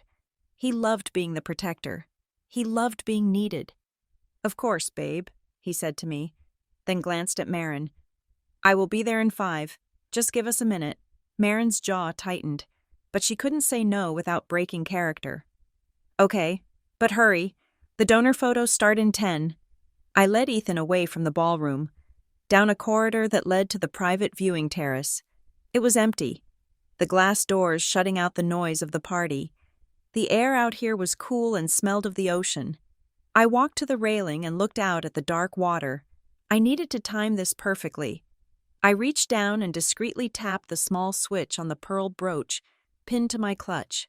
A tiny, almost imperceptible vibration confirmed it was recording. Are you okay? Ethan asked, coming up beside me. I let my voice catch. I am just so relieved, Ethan, that we are talking again.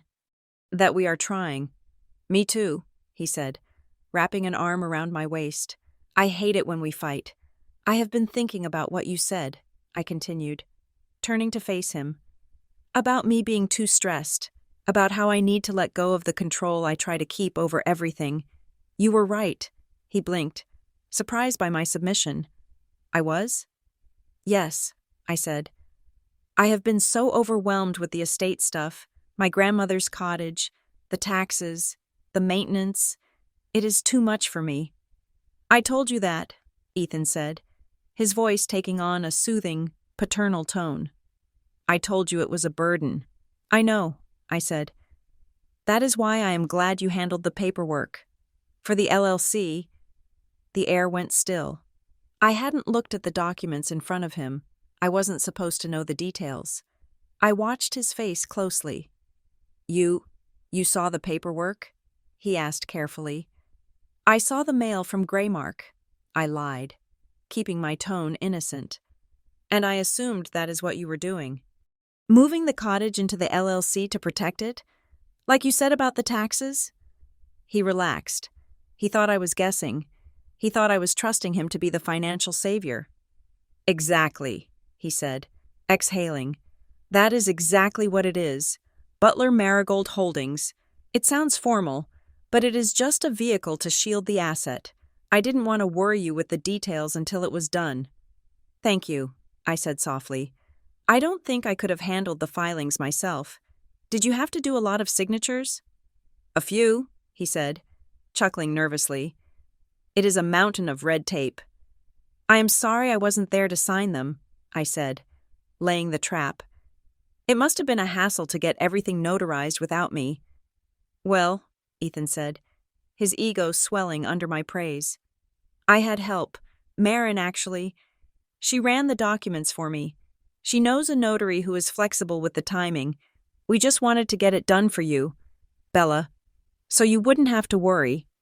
So Marin helped you move the cottage into the LLC? I asked, clarifying for the recording. She was a lifesaver, Ethan admitted. She organized the transfer.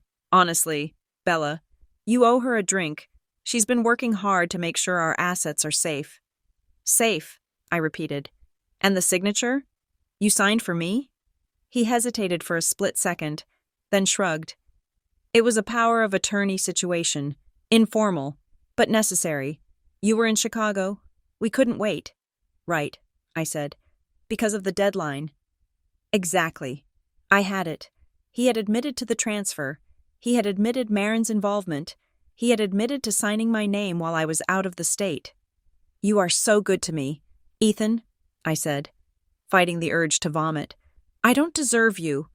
You just need to trust me, he said, kissing my forehead. That is all I ask. I do, I said. I really do. I clicked the device off as we walked back inside. The first brick had fallen.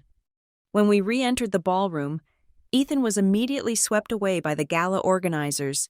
I stood near a pillar, watching him go. He looked like a golden god, shaking hands, clapping men on the back. My phone buzzed in my clutch. I pulled it out, shielding the screen. It was Caleb. Caleb, I found the credit line source. Check your secure email.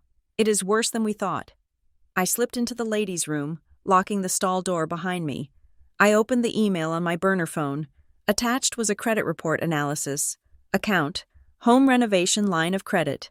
Lender, Seaview Private Lending. Amount, $100,000. Collateral, Marigold Point Cottage. Applicant, Bella Butler. Co-applicant, none. But it was the notes section that Caleb had highlighted. Disbursement request, $20,000 paid to Lux Interiors Design for Master Suite remodel. Specifications per M. Price. I stared at the screen. Marin hadn't just helped Ethan steal the house. She was already renovating it. She was using my identity, my credit score, and my grandmother's home to build her dream bedroom, the master suite, the bed she planned to sleep in with my husband. It was a violation so personal, so intimate, that for a moment, I couldn't breathe. It wasn't just theft. It was an erasure. She was literally painting over my life with her own colors, using my money to buy the paint. I put the phone away. My hands were shaking, not with fear, but with a cold, white-hot fury. I walked out of the bathroom. I didn't go back to the table. I scanned the room for the red dress. I saw her. Marin was heading toward the service hallway that led to the kitchens, likely to yell at a caterer or check on the floral arrangements. She was moving with that frantic, self-important energy she always had at these events. I followed her. The service hallway was quiet, lined with stacks of extra chairs and trays of half-empty champagne glasses. The noise of the party was muffled here, a distant roar. "Marin," I said. She spun around, startled. She dropped the clipboard she was holding. "Jesus, Bella," she snapped, pressing a hand to her chest. "You scared me. You shouldn't be back here. This is for staff." "I know about the renovation," I said. I didn't shout. My voice was low, barely above a whisper. It echoed off the concrete walls. Marin froze. Her eyes darted to the door, then back to me. "What?" "The master suite," I said, stepping closer. "Lux Interiors, the $20,000 draw on the credit line you opened in my name." "I know." She laughed, but it was a brittle, cracking sound. "You are drunk. Bella, go back to the party." "I also know about the key," I continued, taking another step. "The one you used on Tuesday night when you let yourself into my house. I was parked across the street. Marin, I watched you." Her face went pale. The red dress suddenly looked like a costume on a corpse. "I know about the Renford house," I said. "Room 304. I know about the LLC. I know about the forged signature." "You are imagining things," she hissed, finding her voice. "You are paranoid. Ethan told me you were losing it." "Ethan told you what you wanted to hear so you would help him commit a felony," I said calmly. "And you listened because you are desperate." "I am not desperate," she flared, her hands balling into fists. "You don't know anything about us." "I know you are stealing my grandmother's house," I said. "I know you are sleeping with my husband, and I know that in about 48 hours, you are going to be facing a federal investigation for fraud and identity theft." Marin stared at me. The mask of the concerned best friend dissolved completely. In its place was something ugly and sharp. "He was never yours," she whispered venomously. "Do you think he was happy? He was bored, Bella. He was bored to death of you. You are so vanilla. You are so safe. Safe is not a crime," I said. "Theft is—" "I didn't steal him," she spat. "I saved him. He came to me because I actually see him. I appreciate him. You just took him for granted. You thought because you put a ring on him, you owned him. Well, Guess what? He hates you. He laughs about you. He tells me how pathetic you are, waiting at home while we build a real life. She was trying to gut me. She was trying to find the softest part of my heart and twist the knife. He loves me, she said, her voice shaking with adrenaline. And we are going to take that cottage, and we are going to be happy in it, and there is nothing you can do because you are weak. I looked at her. I looked at the woman I had shared my childhood with, the woman I had trusted with my secrets, and I felt nothing. The words didn't hurt. They didn't land, because the opinion of a thief didn't matter.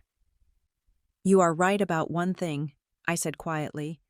She blinked, confused by my lack of tears. What? I didn't appreciate him, I said. I didn't appreciate that he was a criminal, and I didn't appreciate that he was capable of using the person I loved most in the world, you, to destroy me. I stepped back. But here's the thing. Maren, I said, he didn't choose you because he loves you.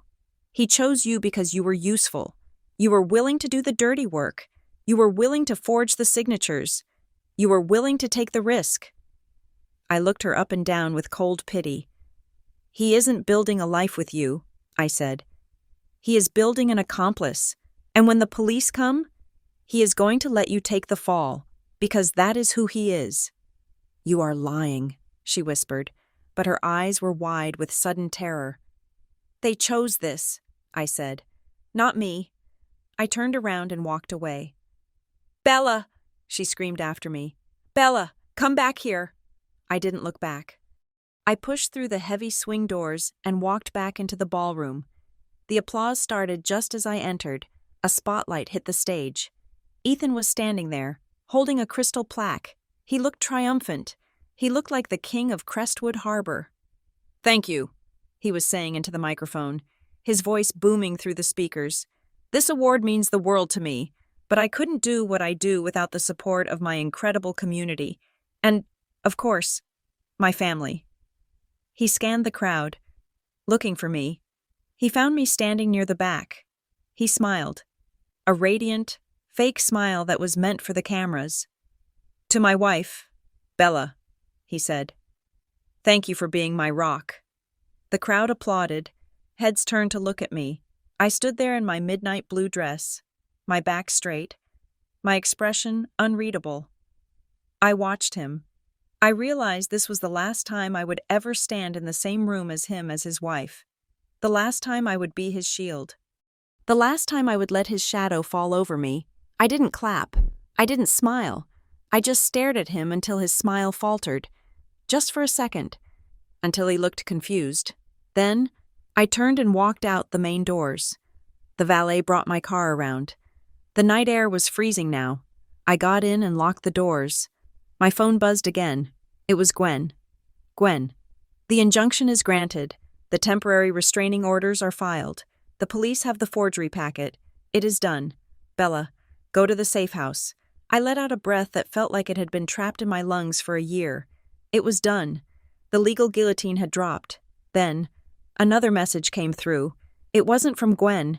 It wasn't from Caleb. It was from a number I didn't recognize. I opened it. It was a photo. It was grainy, taken from a distance with a zoom lens. It showed me sitting in Caleb's car at the Overlook 2 days ago. It showed Caleb's hand covering mine on the console. Below the photo was a text. Unknown. Did you think we weren't watching you too? My blood froze. I looked at the timestamp. It was sent 2 minutes ago. They knew. Ethan and Maren, or someone working for them, knew about Caleb. They had been tracking me while I was tracking them. I put the car in gear and peeled out of the driveway, my tires screeching on the asphalt. The game wasn't over. I had cornered the rats, but I had forgotten that rats bite when they are trapped. I drove into the dark, watching my rearview mirror, waiting for headlights to appear behind me. I drove home with the photo of Caleb and me burning a hole in my mind. The unknown number, Ethan or Maren, or a private investigator they had hired with my own money, intended to terrify me. They wanted me to panic. They wanted me to run off the road or drive to the police station in a state of hysteria so they could point and say, "See? She is frantic. She is unwell." I did not drive to the police station.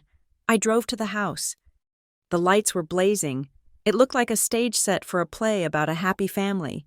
But as I walked up the driveway, the gravel crunching under my heels, I felt like an executioner arriving at the gallows.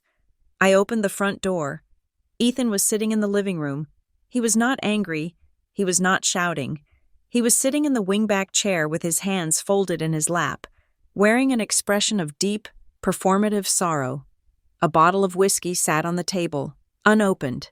A printed copy of the photo, me and Caleb at the overlook, lay beside it. "Bella," he said. His voice was soft, reasonable. It was the voice of a parent speaking to a toddler holding a pair of scissors. "Please, sit down." I closed the door behind me. I did not sit.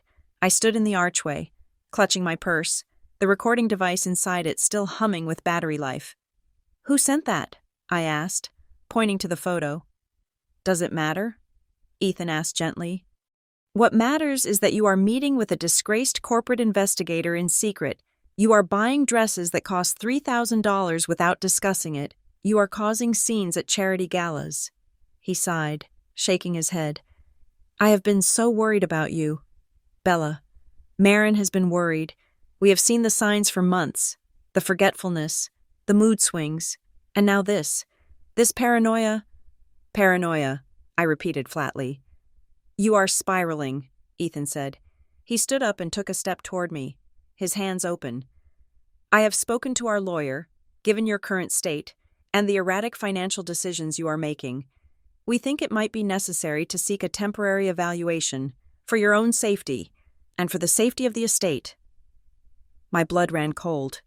He wasn't just gaslighting me, he was threatening a conservatorship. He was threatening to use the legal system to strip me of my autonomy under the guise of mental health care. He wanted to label me incompetent so he could legally take control of the assets he had been stealing illicitly. "You want to have me committed?" I asked. "Because I bought a dress?"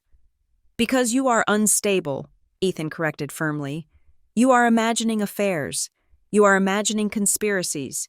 You are meeting with people who feed your delusions. I cannot let you destroy yourself. Bella, I have a duty to protect you, and to protect our future." I looked at him. He actually believed it, or he had rehearsed it so many times that the line between truth and lies had dissolved. He was looking at me with pity, framing his greed as benevolence. I took a deep breath. I needed him to say it clearly. I needed the final piece of the puzzle. "So that is why you moved the money?" I asked, my voice trembling just enough to sound defeated. "That is why you moved the cottage into the LLC? To protect me?" Ethan nodded. He looked relieved that I was finally accepting his logic. "Yes," he said. "Marin and I discussed it at length. We knew you would be upset if we told you, because you are not thinking clearly right now, but we had to secure the assets. We moved the savings and the property into the holding company to ensure they wouldn't be drained by impulsive behavior." "You did it for my own good," I said. "Everything I do is for your good, Bella," Ethan said. "I love you. I am the only one who is really looking out for you." "And Marin?" I asked. "She loves me too?" "She is your best friend," Ethan said. "She has been a rock through this. She helped me set up the accounts because she didn't want you to lose your inheritance." I stared at him. The confession hung in the air, glittering and toxic. He had admitted to conspiring with a third party to seize my assets without my consent, based on a fabricated medical diagnosis. "Thank you, Ethan," I said quietly. "For what?" he asked, stepping closer, thinking he had won, thinking he had broken me. "For making this easy," I said. I opened my purse. I didn't take out a tissue. I took out my phone. "What are you doing?" Ethan asked, his brow furrowing. I looked him in the eye. The fear was gone. The hesitation was gone. The wife was gone. "I am texting Gwen," I said, "and I am texting the detective who is waiting for my signal." Ethan stopped. "What?" "I am not unstable." "Ethan," I said, my voice dropping to a register of steel he had never heard before. "I am the most lucid person in this room, And I have just recorded you admitting that you and Maren Price conspired to defraud me of my property. His face went gray. Bella, put the phone down. It is already done, I said, pressing send. I watched the notifications fly out. To Gwen Holloway. File the petition. Execute the freezing orders. To Caleb Shaw. Send the package to Northline. What did you do? Ethan whispered. I filed for divorce, I said. I also filed an emergency motion to freeze all marital assets, including the accounts you tried to hide. And right now, the compliance officer at Northline Harbor Partners is receiving a dossier containing your emails with Bright Hallow, the forged signature on the LLC documents, and the proof of the kickbacks you have been accepting. Ethan lunged for me. It was a desperate, animal movement. He reached for the phone. His face twisted into a mask of sudden, violent rage, but I was faster. I stepped back and opened the front door. Get out, I said. You are crazy, he shouted, spit flying from his lips. You are ruining everything. You have no proof. I have everything, I said. I have the receipts from the hotel. I have the photos of Maren entering the house. I have the forensic report on the forgery. And I have you, on tape, admitting it 5 seconds ago. I pointed to the driveway. Get out of my house. Ethan. Before the police get here to take a statement about the credit card fraud Maren committed in my name, I imagine they will want to talk to you too. He stared at me. He looked at the woman in the midnight blue dress, and for the first time, he saw the monster he had created. He realized he wasn't looking at a victim. He was looking at the architect of his destruction. He didn't argue. He didn't beg. He grabbed his keys from the bowl and stormed past me, slamming his shoulder into mine. You will regret this, he hissed. I doubt it, I said. I watched his car taillights disappear down the street. Then, I closed the door and locked it. I leaned against the wood, my legs shaking violently. The adrenaline was crashing. I slid down to the floor, the silk of my dress pooling around me. I didn't cry. I just sat there in the silence of the house I had reclaimed, breathing in the air that finally felt like mine again. The next morning, the fallout began. It wasn't a trickle, it was a landslide. Gwen called me at 8 o'clock. The judge had granted the temporary restraining order on the assets. Ethan's accounts were frozen. The LLC was locked down. Then came the text from Maren. Maren, we need to talk. Please. There is a misunderstanding. I didn't reply. She showed up an hour later. I watched her from the kitchen window. She didn't have the swagger she had at the gala. She looked disheveled. She was wearing sunglasses, even though it was overcast. She banged on the door. Bella, open the door. I know you are in there. I unlocked the door and opened it, leaving the chain on. I peered at her through the gap. Go away. Maren, I said. You froze the credit line, she said, her voice high and panicked. The contractor is calling me. They need the deposit for the materials. You have to unfreeze it. I almost laughed. It was absurd. She was standing on my porch, demanding I release funds so she could renovate my house for her affair. The renovation is canceled, I said, and the credit line is being investigated for fraud. You might want to call a lawyer. Maren, a criminal one. You can't do this to me, she said, clutching the door frame. Her fingers were white. I am your best friend. You were never my friend, I said. You were a parasite. I loved him, she cried, the tears finally spilling over. We were in love. You can't punish us for that. I undid the chain and opened the door fully. I needed to see her face. I needed to see the truth. Did you? I asked quietly. Did you really love him? Or did you just love that he picked you? Maren stopped. Her mouth opened, then closed. She looked at me, and for a second, the mask slipped completely. I saw the insecurity that had driven her for 30 years, the jealousy of my grades, my job, my marriage. He chose me, she whispered, her voice trembling. He told me I was the one he really wanted, that you were just comfortable. He picked me. And that is all it was, wasn't it? I said. A contest. You didn't want Ethan. You wanted to win. She didn't deny it. She couldn't. The silence stretched between us, heavy and damning. He is going to lose his job. Marin, I said. He is going to be bankrupt. He might go to jail. Do you still want him? Do you want to stand by him when he has nothing? Marin looked down at her shoes. She shifted her weight. She started, then trailed off. That is what I thought, I said. I closed the door in her face. I turned the deadbolt. I walked back into the kitchen. I felt lighter. The anger that had fueled me for weeks was evaporating, leaving behind a clean, empty space. I poured a glass of water.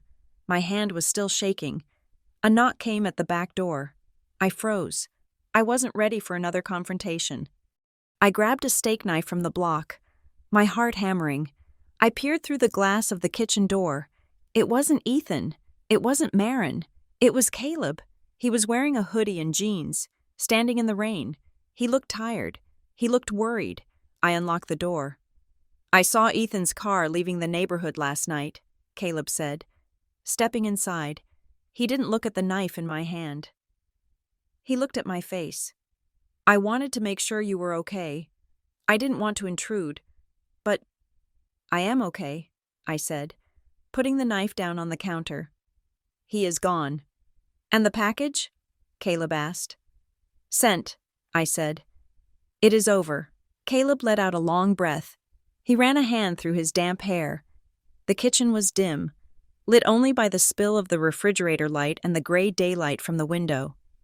You did it, he said softly. We did it, I corrected. He looked at me. The air shifted again, just like it had in his office, but this time there were no desks between us. There were no wires. There were no secrets. You look, he started, then stopped. I look like a wreck, I said, looking down at my rumpled silk dress. You look free, Caleb said. He took a step toward me. I didn't back away. The adrenaline that had been holding me together was fading, replaced by a sudden, overwhelming need for contact, not the performative touch of a husband trying to manipulate me, but real, human warmth. Bella, he said, his voice rough. I know the timing is terrible, but I need you to know. Know what? I whispered. That I didn't help you because I hate bullies, he said. I helped you because I couldn't stand watching you be lied to. I couldn't stand seeing you with a man who didn't see you. He reached out and cupped my face. His hands were calloused and warm. I see you, he said. I leaned into his touch. It felt like coming home to a house I hadn't realized I was missing. Caleb, I breathed. He kissed me. It wasn't a gentle, tentative kiss. It was desperate. It was the collision of two people who had been circling each other in the dark. I grabbed the front of his hoodie, pulling him closer. I tasted the rain on his skin and the coffee on his breath. For a moment, I let myself disappear into it. I let myself be wanted. I let myself want back. But then, I pulled away. I stepped back, breathless, my lips tingling. Caleb looked at me, his eyes dark and searching. He didn't try to grab me again. He waited. I can't, I whispered. I know, he said instantly. I shouldn't have. No, I said, shaking my head. It is not that. I want to. God, Caleb, I want to. I looked at him, and I felt a pang of longing so sharp it hurt. But I also felt something else, a fierce, protective instinct for the woman I was becoming. I just got out of a cage, I said. I can't walk into another one, even if it is a nice one, even if it is with you. I took a deep breath. I need to be alone, I said. I need to figure out who Bella is when she isn't fighting a war or being a wife. I need to choose myself first. Caleb looked at me for a long moment. Then he smiled. It was a sad smile, but it was full of respect. I can wait, he said. Don't wait, I said gently. Just be my friend, for now. Always, he said. He kissed my forehead, a lingering, reverent touch. Then he turned and walked out into the rain. I stood in the kitchen, listening to the silence. I was alone. I was single. I was facing a messy divorce and a criminal investigation. But for the first time in my life, I wasn't afraid. I was free. The next week was a blur of vindication. Caleb's package did its work. Northline Harbor Partners didn't just fire Ethan. They publicly distanced themselves from him. They issued a statement about zero tolerance for unethical financial practices. The local news picked up the story. Promising executive ousted in kickback scandal. Ethan's reputation evaporated overnight. The country club revoked his membership. The gala board removed his name from the donor list. Mutual friends, the ones who had listened to Marin's whispers about my instability, began to call. They left voicemails full of stammering apologies. "We didn't know. Bella, we are so sorry. We can't believe it. I didn't call them back. I didn't need their apologies. I knew who they were now. Ethan tried to reach me. He sent emails from a new address. He sent flowers to Gwen's office. He tried to bargain. Bella, please, we can fix this. I will fire Marin. I will sign whatever you want. We don't have kids. We can start fresh. I made a mistake. I love you." He didn't love me. He loved the lifestyle I provided. He loved the safety of my grandmother's money. He was drowning, and he was trying to use me as a life raft. I deleted the emails. I packed my things. I didn't take much. I took my clothes, my books, and the box from the safe deposit box. I left the furniture. I left the wedding china. I left the life we had built. I moved into Marigold Point Cottage. It was cold and drafty, and the kitchen still had the wall Marin had wanted to knock down. But it was mine. I spent the first few days scrubbing the floors and painting the walls a soft, dove gray. I slept in the bed my grandmother had slept in, listening to the ocean crash against the cliffs. I stood on the porch with a mug of coffee, breathing in the salt air. It tasted like rebirth. On a Tuesday afternoon, 2 weeks after the gala, Ethan showed up. I saw his car coming up the long dirt driveway. It was an older sedan now. The company car had been repossessed. He parked and walked up the steps. He looked terrible. He had lost weight. His suit was wrinkled. The golden boy of Crestwood Harbor had tarnished. I met him on the porch. I didn't invite him inside. "Bella," he said. His voice was hoarse. "Ethan," I said. He held up a manila envelope. I brought the papers, the divorce papers. My lawyer looked them over. "And?" "I will sign them," he said. "I will give you the house. I will give you the cottage. I won't fight you on the assets." He stepped closer, trying to summon the old charm, but it flickered and died. "But I need you to drop the fraud charges," he said. "I need you to tell the police it was a misunderstanding. If you don't, I am going to prison. Bella, I will have a record. I will never work in finance again." He looked at me with pleading eyes. "Please," he said, "for the sake of what we had, just sign a waiver. Make it go away. We can just walk away from each other." I looked at him. I looked at the man who had plotted to gaslight me into a mental institution, the man who had slept with my best friend in my bed, the man who had forged my signature. He wanted mercy. He wanted me to be the soft, accommodating wife one last time. I looked down at the table on the porch. There was a blue folder sitting there. "I have something for you too," I said. I slid the folder across the table toward him. "What is this?" he asked. "Open it," I said. He opened the folder. He pulled out the documents. It was a copy of the forensic handwriting analysis. It was a transcript of the recording from the gala, and on top, stapled to the front, was the case number for the federal investigation that had been opened that morning. "I can't drop the charges, Ethan," I said, "because I am not the one pressing them anymore. The district attorney is—" His hands shook. The papers rattled. "You gave this to them?" he whispered. "I gave them the truth," I said. "You did the rest." I leaned back against the porch railing. "You wanted to rewrite my life," I said. "You wanted to make me the villain. You wanted to take everything." I looked out at the ocean, then back at him. "You forgot one thing," I said. I am the author of this story, not you." He stared at me, his mouth opening and closing. He looked small. He looked defeated. "Go home, Ethan," I said, "or wherever it is you are staying. You have a meeting with the FBI on Thursday. You shouldn't be late." He stood there for a long moment, clutching the evidence of his own ruin. Then, without a word, he turned and walked down the steps. I watched him get into his car. I watched him drive away, disappearing down the road. I didn't feel triumph. I didn't feel joy. I felt peace. I turned back to the cottage. The sun was setting, casting a warm golden light on the weathered shingles. I had a lot of work to do. I had to fix the roof. I had to plant a garden. I had to figure out who I was. But for the first time in a long time, I was looking forward to the work. I walked inside and closed the door. Thank you for listening to The Betrayal at Marigold Point.